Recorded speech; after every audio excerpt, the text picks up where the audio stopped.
소화 흡수에 도움이 되는 미역 요리 비법을 알아보기 위해 식이요법 전문가 신덕자 씨를 찾아왔다. 미역은 소화나 흡수가 잘 안 될 수 있는 그런 식재료이지만 조리법에 따라서 소화 흡수가 잘 될 수 있도록 만들 수 있는 그런 재료입니다.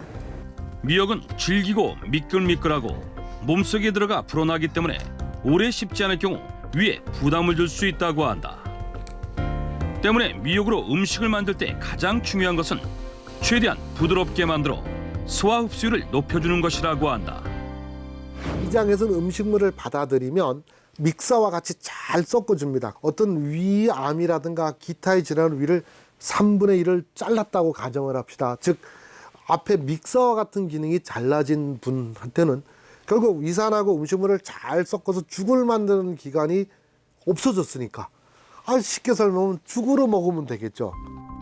소화력이 떨어지는 사람들의 경우 죽의 형태로 먹는 것이 도움이 된다는데, 미역을 최대한 오랫동안 불리는데요. 보통 하룻밤 정도 불려서 그다음에 국을 끓이든 죽을 끓이든 오랫동안 끓였을 때 훨씬 더 소화 흡수가 잘 돼요. 그래서 오늘은 미역을 이용해서 들깨죽을 한번 끓여볼까 합니다. 미역의 소화 흡수율을 올리고 위암 예방에 도움이 되는 영양을 배가시킨 들깨 미역죽. 우선 핵심 재료인 미역과 함께 감자, 들깨가루, 된장을 준비하는데, 마른 미역을 깨끗한 물에 담근 뒤 하룻밤 정도 충분히 불려놓는다. 미역은 불면서 부피가 늘기 때문에 1인분 기준으로 한 줌 정도면 충분하다고 한다. 다음은 육수 만들기. 위암 예방에 도움이 되는 성분이 농축되어 있는 미역귀를 이용하면 영양뿐 아니라 감칠맛도 더할 수 있다고 한다. 이때 미역귀의 염분을 잡아줄 비법 재료가 필요한데 바로 감자다. 미역기에 있는 염분을 감자의 전분이 흡수를 하기 때문에 짜지 않게 먹기 위해서 감자를 넣는 거예요. 또 감자뿐만 아니라 양파, 그다음에 표고버섯 또는 무를 대신하셔도 돼요. 물 1리터에 미역귀 4개, 그리고 감자 1개를 함께 넣고 처음에는 센 불로 끓이다가 팔팔 끓이면 약한 불로 낮춰 20분 정도 우려내면 되는데, 미역귀와 감자 등 건더기는 걸러내고 국물만 사용한다. 다음은 어느 정도 불린 미역을 손질할 차례. 미역은 불린 뒤 그냥 사용하는 것보다는 흐르는 물에 여러 번 세척을 해주는 것이 중요하다고 한다. 미역은 말리는 과정에서 미세한 흙이 굉장히 많아요. 또 여기 미역 안에 있는 염분도요 같이 제독이 되기 때문에 3번, 4번 정도 흐르는 물에 깨끗하게 씻으셔가지고 사용을 하시면 좋아요. 그리고 위에 자극을 주지 않기 위해서는 미역을 최대한 곱게 갈아주는 것이 좋다.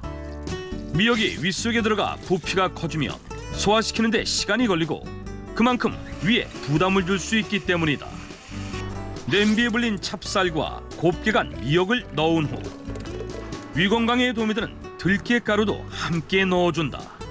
들깨가루는 오메가3도 많이 들어있고요. 면역력을 올려주는 데는 최고예요. 또 소금을 넣지 않고서도 고소한 맛으로 드실 수가 있어요. 그런데 죽이 완성될 때쯤 된장을 한 스푼 넣는 신덕자 씨. 된장을 넣으실 때는 간을 맞추기 위해서가 아니라 미역의 특유의 냄새를 제거하기 위해서 넣는 거기 때문에 조금만 넣으셔야 돼요. 죽을 끓일 때는 한번 팔팔 끓은 후 불을 최대한 약하게 줄여서 30분 정도 푹 끓여주면 된다는데, 들깨 미역죽은 부드러운 식감은 물론 영양면에서도 위 건강에 안성맞춤이라고 한다. 들깨에는 몸을 따뜻하게 해주고 또 자양 강장 효과를 가지는 성분들이 있고요. 또 페릴라 알데히드라는 항암 성분이 함유되어 있습니다. 그렇기 때문에 미역귀에 함유되어 있는 항암 작용과 상승 효과를 내면서 죽처럼 부드럽게 해서 드시는 것이 소화를 촉진시켜주고 위에 부담을 주지 않기 때문에 확실히 도움이 된다고 볼 수 있습니다. 미역을 죽으로 먹는 것과 더불어 위 건강에 좋은 성분이 풍부한 미역귀를 간편하게 섭취할 수 있는 비법이 있다는 신덕자 씨. 미역기는 딱딱해서 소화가 잘 안 되기 때문에 곱게 갈아서 드시게 되면 조미료로도 사용할 수 있고요. 또 소화도 높일 수 있고 염분도 줄일 수가 있습니다. 소화 흡수율과 활용도를 높인 미역귀 가루. 우선 깨끗한 행주를 물에 살짝 적신 뒤 미역귀 표면에 묻어있는 이물질과 소금기를 제거해준다. 그리고 미역귀는 프라이팬에 한번 볶아줘야 한다는데 약한 불로 하신 다음에 충분하게 볶으셔서 수분을 완전히 없애주는 작업을 지금 하고 있는 거예요. 수분이 제거된 뒤에는 믹서에 넣고 곱게 갈아주기만 하면 되는데 이렇게 만든 미역귀 가루는 다양한 요리에 간편하게 사용할 수 있다고 한다. 따뜻한 물에다가 차처럼 커피 스푼으로 한 스푼씩 타서 수시로 마셔주면 좋고요. 또 밥할 때 커피 스푼으로 한 스푼 정도 넣어서 밥을 지어서 드셔도 또 활용도가 높아요. 소화 흡수력을 높이면 위에 무리를 주지 않으면서 위암 예방에 도움이 되는 미역. 하지만 섭취 시 주의가 필요하다.